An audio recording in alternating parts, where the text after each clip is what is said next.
Lumabas sa pagdinig ng Senado sa 2026 budget ng Department of Health, yun po yung pinag-uusapan kanina na hindi lang sa flood control, may mga hindi na kumpletong proyekto.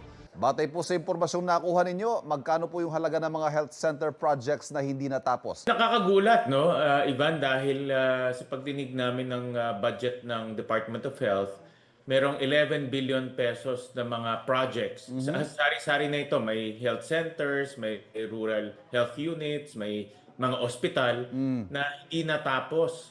At ito ay ipinatayo ng DPWH at sa iba't ibang dahilan na rin, no?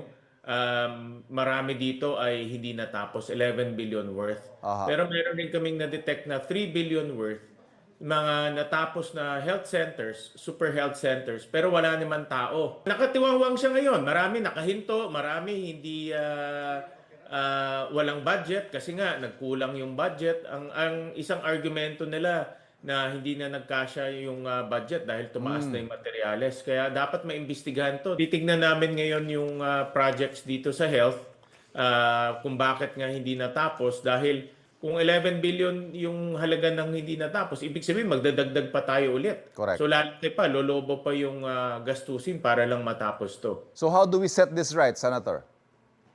Dalawang bagay, no? So unang-una, dapat tapusin itong mga proyektong to dahil sayang yung 11 billion. Pangalawa, iimbestigahan rin kung merong kasalanan ng contractor. For example, marami kasi doon na may mga dahilan din na inabandona ng contractor, ayaw nang gawin.